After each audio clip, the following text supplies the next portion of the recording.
اس کے بعد اللہ تبارک و تعالی نے ان بنی اسرائیل کے ان حضرات کی تعریف کی ہے جو رسول کریم سرورت عالم صلی اللہ علیہ وسلم پر ایمان لے آئے تھے۔ چنانچہ فرمایا کہ لیسوا سواء من اہل الکتاب امۃ قائمۃ یتلون آیات اللہ آناء اللیل وہم یسجدون یؤمنون باللہ والیوم الآخر ویأمرون بالمعروف وینہون عن المنکر ویسارعون فی الخیرات وأولئک من الصالحین وما يفعلوا من خير فلن يكفروه والله عليم بالمتقين إن الذين كفروا لن تغني عنهم أموالهم ولا أولادهم من الله شيئا وأولئك أصحاب النار هم فيها خالدون مثل ما ينفقون في هذه الحياة الدنيا كمثل ريح فيها صر أصابت حرث قوم ظلموا أنفسهم فأهلكته وما ظلمهم الله ولكن أنفسهم يظلمون۔ ان آیات کا ترجمہ یہ ہے کہ سارے اہل کتاب ایک جیسے نہیں ہیں۔ اہل کتاب ہی میں وہ لوگ بھی ہیں جو صحیح راستے پر قائم ہیں، جو رات کے اوقات میں اللہ کی آیتوں کی تلاوت کرتے ہیں اور اللہ کے آگے سجدہ ریز ہوتے ہیں۔ یہ لوگ اللہ پر اور آخرت کے دن پر ایمان رکھتے ہیں، اچھائی کی تلقین کرتے ہیں اور برائی سے روکتے ہیں اور نیک کاموں کی طرف لپکتے ہیں۔ یہ وہ لوگ ہیں جن کا شمار صالحین میں ہے۔ وہ جو بھلائی بھی کریں گے اس کی ہرگز ناقدری نہیں کی جائے گی، اور اللہ پرہیزگاروں کو خوب جانتا ہے۔ اس کے برعکس جن لوگوں نے کفر اپنا لیا ہے، اللہ کے مقابلے میں نہ ان کے مال ان کے کچھ کام آئیں گے نہ اولاد، وہ دوزخی لوگ ہیں، اسی میں وہ ہمیشہ رہیں گے۔ جو کچھ یہ لوگ دنیاوی زندگی میں خرچ کرتے ہیں اس کی مثال ایسی ہے جیسے ایک سخت سردی والی تیز ہوا ہو جو ان لوگوں کی کھیتی کو بھی جا لگے، ان لوگوں کی کھیتی کو جا لگے جنہوں نے اپنی جانوں پر ظلم کر رکھا ہو اور وہ اس کھیتی کو برباد کر دے۔ ان پر اللہ نے ظلم نہیں کیا بلکہ وہ خود اپنی جانوں پر ظلم کرتے رہے ہیں۔ ان آیات میں اللہ تبارک و تعالی نے یہ بات واضح فرمائی ہے کہ بنی اسرائیل کی جو مذمت پچھلے حصے میں کی گئی ہے یا پچھلی آیات میں کی گئی ہے، تو اس کی وجہ یہ نہیں ہے کہ معاذ اللہ بنی اسرائیل کے ساتھ کوئی اللہ تعالیٰ کی عداوت ہے یا اللہ تبارک و تعالیٰ کے پیغمبروں کی عداوت ہے، بذات خود اس خاندان سے کوئی نفرت ہے، بلکہ در حقیقت بات یہ ہے کہ جو اعمال انہوں نے کیے ہیں اس کی وجہ سے ان کی مذمت کی گئی ہے۔ چنانچہ انہی اہل کتاب میں وہ حضرات بھی ہیں جو ضد اور عناد اور ہٹ دھرمی پر اپنے دین کی بنیاد نہیں رکھتے، اپنے عقیدے کی بنیاد نہیں رکھتے، بلکہ وہ کھلے دل سے حق بات کو تسلیم کرتے ہیں۔ چنانچہ فرمایا لیسوا سواء، اہل کتاب سارے کے سارے ایک جیسے نہیں ہیں۔ من اہل کتاب امۃ، انہی اہل کتاب میں سے ایک جماعت وہ ہے کہ قائمۃ یتلون آیات اللہ، جو صحیح راستے پر قائم ہے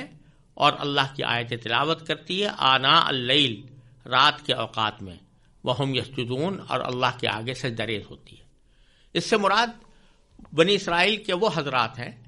جو نبی کریم سرور دو عالم صلی اللہ علیہ وسلم پر ایمان لے آئے تھے، جیسے حضرت عبداللہ ابن سلام رضی اللہ تعالی عنہ، کہ وہ پہلے یہودی تھے اور یہودیوں کے بڑے عالم سمجھے جاتے تھے، لیکن جب اللہ تبارک و تعالی نے نبی کریم صلی اللہ علیہ وسلم کو مبعوث فرمایا تو انہوں نے خود تورات کی بشارتوں کے پیش نظر نبی کریم سرور دو عالم صلی اللہ علیہ وسلم کی نبوت کو پہچانا اور پہچان کر پھر اس کو تسلیم کیا اور اس پر ایمان لائے اور نبی کریم سرور دو عالم صلی اللہ علیہ وسلم کے صحابہ کرام میں شمار ہوئے۔ تو ان کا حال یہی تھا کہ وہ اللہ تعالیٰ کی آیتوں کی تلاوت کرتے، راتوں کو تلاوت کرتے اور اللہ تعالیٰ کے سامنے سجدہ ریز ہوتے۔ پھر فرمایا یؤمنون باللہ، وہ اللہ پر ایمان رکھتے ہیں، والیوم الآخر، اور آخرت کے دن پر ایمان رکھتے ہیں، ویأمرون بالمعروف، اور اچھائی کی تلقین کرتے ہیں، وینہون عن المنکر، اور برائی سے روکتے ہیں۔ یعنی جو وصف اللہ تبارک و تعالی نے امت محمدیہ علیہ صاحب الصلاۃ والسلام کا بیان فرمایا تھا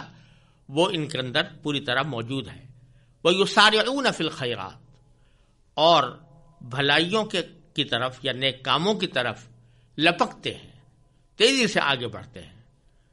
یہ وہ لوگ ہیں جن کا شمار صالحین میں ہے، اولئک من الصالحین، یہ وہ لوگ ہیں جن کا شمار صالحین میں ہے۔ لہذا سارے اہل کتاب ایک جیسے نہیں ہیں، سارے بنی اسرائیل ایک جیسے نہیں ہیں، بلکہ ان میں ایسے مومن اور عبادت گزار اور تقوی شعار لوگ بھی موجود ہیں۔ چنانچہ اللہ تعالیٰ فرماتے ہیں وَمَا يَفْعَلُوا مِنْ خَيْرٍ، وہ جو بھلائی بھی کریں گے، فَلَن يُكْفَرُوهُ، اس کی ہرگز ناقدری نہیں کی جائے گی۔ وَاللَّهُ علیم بالمتقین، اور اللہ پرہیزگاروں کو خوب جانتا ہے کہ کون اللہ تعالیٰ سے ڈر کر حق کو اختیار کرتا ہے اور کون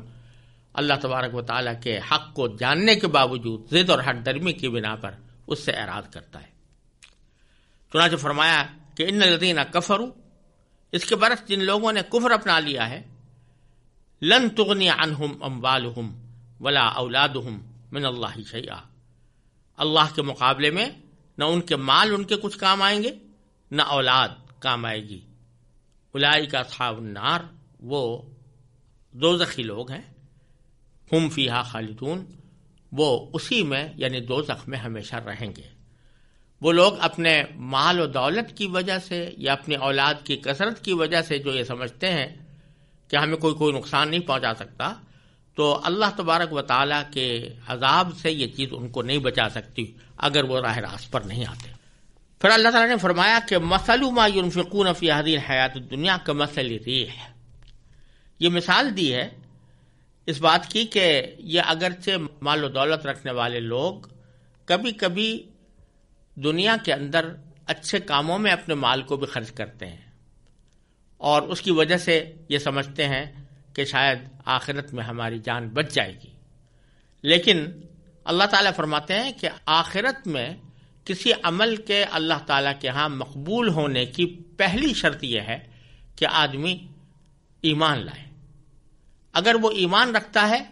تو اس کے ہر عمل کا بدلہ انعام کی شکل میں اللہ تبارک و تعالیٰ عطا فرمائیں گے۔ لیکن اگر ایمان کی بنیادی شرط ہی موجود نہیں ہے تو جو نیکیاں وہ کرتے ہیں اس کا صلہ ان کو دنیا میں تو دے دیا جاتا ہے اور دنیا میں اس کی وجہ سے ان کو کچھ فائدہ پہنچ جاتا ہے، لیکن آخرت میں اس کا کوئی فائدہ نہیں پہنچتا۔ تو ان کے کفر کی وجہ سے ان کے نیک اعمال کا ثواب آخرت میں نہیں ملتا، لہذا ان کے خیراتی کاموں کی مثال اللہ تعالیٰ نے دی ہے کہ ایک کھیتی کسی ہے، اور ان کے کفر کی مثال اس تیز آندھی کی ہے جس میں پالا ہو اور وہ اچھی خاصی کھیتی کو برباد کر دے۔ جیسے ایک آدمی کوئی کھیتی اگائے اور اس کھیتی کو خوشنما بھی بنائے،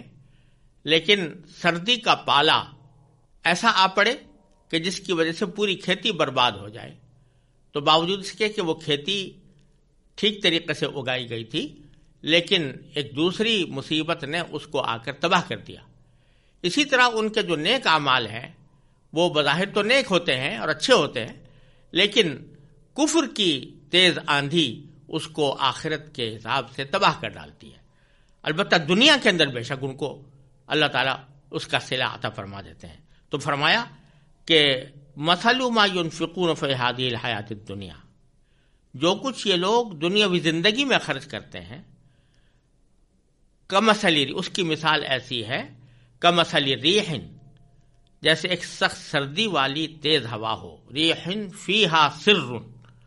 جس میں سخت سردی ہو، ہوا ہو تیز ہوا جس میں سخت سردی ہو، اصابت حرث قوم، جو ان لوگوں کی کھیتی کو جا لگے، ظلموا انفسہم، جنہوں نے اپنی جانوں پر ظلم کر رکھا ہو، فَأَهْلَكَتْهُ، اور وہ